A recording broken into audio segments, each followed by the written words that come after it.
For some time, it seemed like we've been in a bubble within the stock market.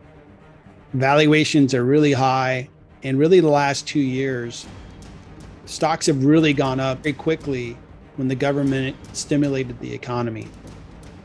That may be coming to an end as we see a lot of volatility and the stock market go down very quickly. In today's video, I just wanted to show some data and share my observation, my point of view on where the markets are and how I'm adjusting in order to beat the S&P. Now, before I jump into some information that I've collected, do me a big favor, hit that like button, consider subscribing, and hit that bell to be notified when I release new videos. So today is April 12th, 2022. The market opened up and the S&P went up by about 1%. It couldn't hold that rally, and it's now down, I think more than a half a point to 0.55% down. Year to date, the S&P is down by 8.52. The famous investor Michael Burry yesterday was quoted that he feels like we're in a significant bubble, that we are overvalued and poised to tumble. He really looks at, price to sales and a couple of other metrics. This was reported on Google Finance. One chart showing the dot-com bubble. It began to form in the 90s. Everybody's crazy about e-commerce companies. And the NASDAQ just really started moving upward and hit 5,000 points. And then it melted down and it lost about 65% of its value. This chart on the right shows the S&P and the NASDAQ, just like here. In the red was the S&P, and then the NASDAQ was in blue. And you can see this, the same data is here in the year 2000 that happened on this chart. But you can see where the NASDAQ's just taken off. The NASDAQ is worth, at one point, it was close to 4 times what it was worth during the dot-com bubble. And it has really risen. It's doubled over the last 2 years. In 2 years, it's doubled in value. And the S&P is right behind it because the S&P is loaded with a lot of these tech companies. So if you look at the 10 biggest companies in the S&P, which make up most of its value, and you've got all the tech giants in there. Much of the gains in the last 2 years were fueled by all the stimulus money that the government put into the economy. Those were trillions of dollars that were just pumped into companies, put in the hands of citizens, and that really stimulated the economy.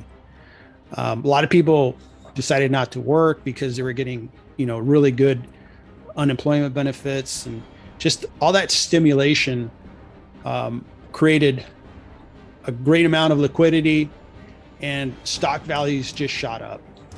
And it's unsustainable because now the government's turned off the stimulus tap. There's no more stimulus money going out. Second thing is COVID cases went down to a very small level in 2021. In 2021, we had good earnings. I think companies operated well. But any hint of bad news really caused big drops in stock prices. In 2022, the Federal Reserve is just committed to bringing down inflation. And they're going to use the control of interest rates to really control that inflation. And that's going to cause yields to go up and bond prices to go down. It's going to make the bond market more attractive. And, bonds will begin to produce better yields and better performance.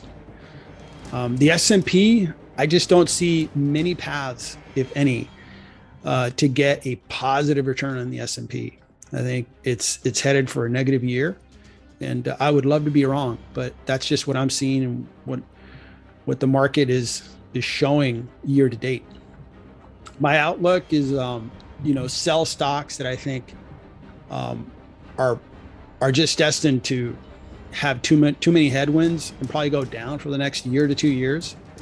Sell them now, buy them later. And I could potentially buy them later at a discount potentially buy them later at the same level. And I'm willing to take the chance because I don't think I'm going to sell many stocks where I would sell it today and then wake up in a year and a half and have to pay, 50% more. I think stocks that go up 50% from this point, it'll be rare. It'll be the exception. But the general rule would be that stocks are going to trade sideways, and many of them will continue to go down. Building a portfolio of bonds to outperform the S&P. Corporate bonds are paying a very good yield at this time. Other bonds are becoming more attractive. And it might be a little early to start doing that, but I think that's a place where you can definitely build a portfolio that's going to beat the S&P. I'm looking at the numbers, and I think it could definitely beat the S&P if you have a bond portfolio. Take what the market's willing to give you. If the market's going to punish stocks, don't go into stocks. Look for alternatives. And that's what I'm trying to do. This video is really just to share with you what I'm seeing and how I'm adjusting here in April 2022. Hope you enjoyed the video, and appreciate you listening to my point of view. Do me a giant favor and like my video, consider subscribing, and hit that bell if you want to be notified when I release new videos. Thank you so much for watching. Good luck investing in 2022.